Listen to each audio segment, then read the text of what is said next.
Hey everybody, welcome to another episode of Ready Set Drone. I am here on a kind of breezy day, but a nice day, and I have the Invaders 4-axis aircraft. This was sent to me by GearBest. We're going to check it out. It's a little FPV Wi-Fi drone, toy drone. We're going to check it out and see how it does, so stay tuned.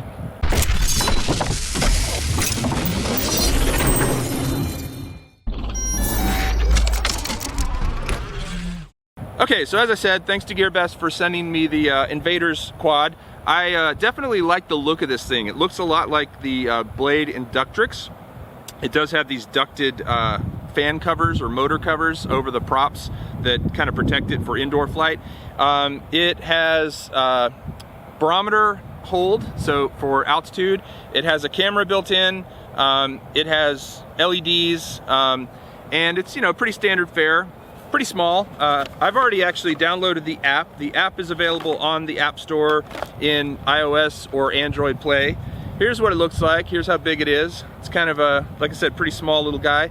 Right out of the gate, there's a couple of things I like about it. Number one, oh, and by the way, I'll just mention it comes with spare props, and it comes with these bottom covers that you can put on the bottom of your motors. I'm not going to put them on just because they add extra weight, but it does have spare props. Here's the remote. It's pretty much looks like a video game remote, which is pretty standard for these things. I will say one thing I did not like: you have to take this screw out of the back in order to take the back battery cover off.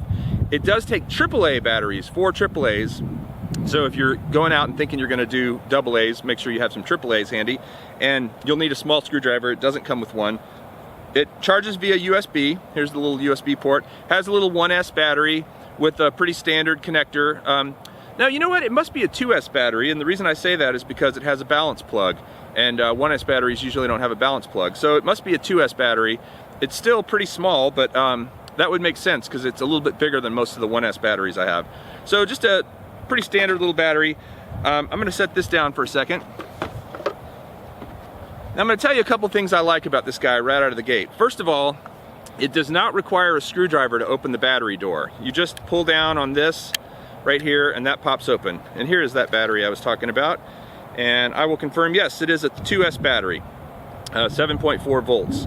So that's nice for a quad this size to have a 2S. That's going to give it a little bit more flight time and a little bit more power. But you can see it's just a standard connector in here and a balanced port for charging. So as I was saying, I like this. I like the fact that there's plenty of room for the battery. A lot of these things you have to shove them in there super tight. Now let me see if I can actually make that work, okay? And I like the fact that you don't have to get a screwdriver to put the battery cover on. It just slides on and off. The camera is right here. The camera does have a tiny little tilt. I don't know if you can see that, but I can tilt that camera flat, or I can tilt it down a little bit. And that's kind of cool, because if you're gonna fly at different angles and try to fly FPV, that helps for sure to be able to get it at the right angle. The camera is detachable. There's a little power cord right here, and there is an on-off switch on this guy, which I like because it means when you set it down, you're not immediately powered on. So you can set it flat, turn it on, set it flat, and let the gyros calibrate. There is an app for it. The instructions explain where to get the app. It's free. Pretty standard looking little app, and the phone holder is spring-loaded, so you just put your phone on like so. I don't know if it would actually hold a bigger phone. It may not hold a one of those super phablet type phones, because it might. That's my iPhone 6, and there's how much extra space there is. I don't know if, yeah, that's probably enough for like a whatever they call those giant ones. This thing is a little bit loose. You can see it kind of wants to tilt down, but that's okay. I'm going to tilt it up here. So all that said, it says it gets about 9 to 10 minutes of flight time on one charge, and it does have a little external antenna here, which I think is going to help with your video transmission back to your phone. It does transmit over Wi-Fi, so once you download the app, what you want to do is go into your Wi-Fi settings and search for the little Wi-Fi signal that it's giving off. I'm going to go ahead and turn it on so I can find that. Turn on my remote first. Turn the quad on. Hold it level. And I'm waiting for it to show me, and it is called Wi-Fi UFO and then a bunch of random numbers. So I'm joining that. My phone's telling me bad idea security wise. I'm saying do it anyway. Now you can see that the lights on this thing, I don't know if you can tell, but they're blinking pretty fast. You have to take the throttle down and then up and then back down, and that binds it. And then to start it, there's actually a prop start button. Whoop. I'm gonna just see if I can hold it and do that. Huh, that's interesting.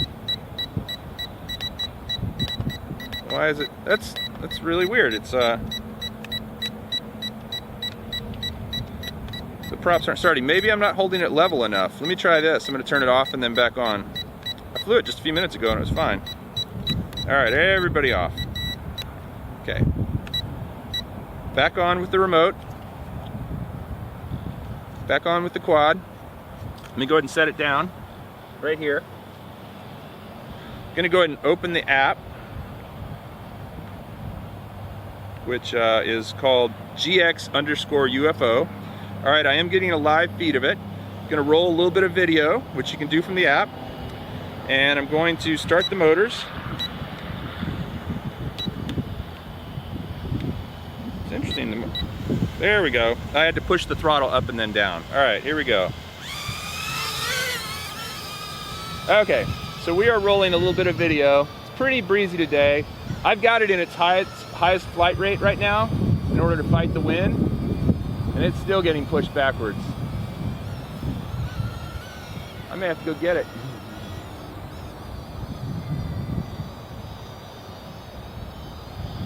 Wow, come on, baby. Fight that wind. Fight that wind. It's not fighting it. All right, I'm gonna set it down. Oh, you know what? I might not have been in the highest flight range. Now I'm in the highest flight range. Sorry, I was in low. Now it's fighting that wind. Look at it. Look at it go. Still struggling to... And you know what? It's interesting because it's just climbing and climbing. And I have a feeling I'm going to hit that backstop over there. Come on, baby. All right, I'm going to lay it down. Kill the motors. Let me go get it. Okay, so a couple things. First of all, there is a button on the remote that says 60, or on the, not on the remote, on the app that says 30, 60, or 100. I assumed that was the flight rate. I had it at 100, but it didn't seem to be at 100. This top left button, 1 beep is low rate, 2 beeps is medium rate, 3 beeps is high rate. So I should be in high rate now. So I'm gonna try it again. And then I was also gonna say that you can start and stop the camera as I just did from the app itself. So I'm gonna try it again. Take it off from the box. See if this will work. All right, so it's on the ground. Started the motors. Okay, now I've got it hovering against the wind a little bit. Troy's getting a nice shot of it.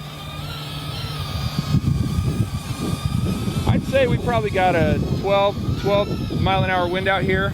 Maybe a little more, maybe 10, 12. But now it's fighting the wind. I might not have had it in the right rate before. Now I'm gonna see if I can flip it. All right, here goes the flip. It does flip. Oh, sorry. And here's the thing, it just keeps climbing. I've got the throttle all the way down. Now it's coming down. It does have a tendency to want to climb on its own. I don't mean to have it up that high. It's kind of doing that it's on. And I'm just fighting this wind, trying to get it back over to us. All right, when you get closer to the ground, it actually does a little better.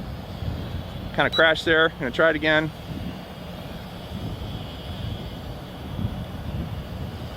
Oh, flipped it over. Hold on a sec. One thing I do want to say is that there's very little lag in the FPV.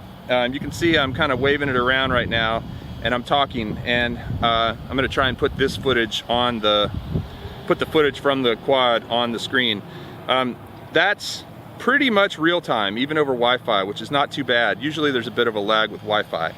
And then secondly, I do like the fact that it has a tiltable, adjustable camera. So I'm going to try one more time, taking off and seeing if I can do a little better flying than that. Again, it's a little breezy, although the breeze seems to have died down just a moment ago, so now let's see if that helps. All right.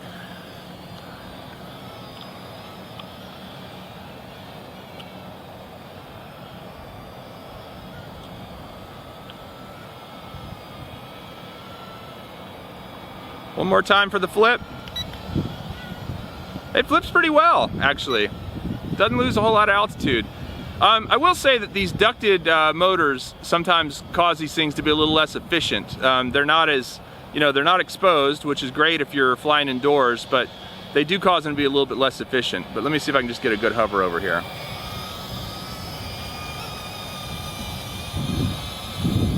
There I am holding it in one place with the wind blowing. Try not to hit my cameraman. Let's see if I can do a full circle around him.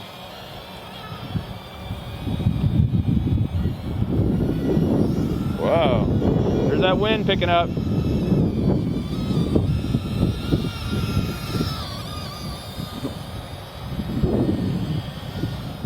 All right, here we go. Against the wind, and now with the wind. Oh, look at it go. Gotta really be careful with that wind. All right, against the wind, it's fighting, it's fighting. And again, I'm flying in the 3rd rate right now. I would imagine indoors this thing is really a lot easier to fly indoors without that wind, but it's not great out here in a 10 to 12 mile an hour wind. Bring it over closer.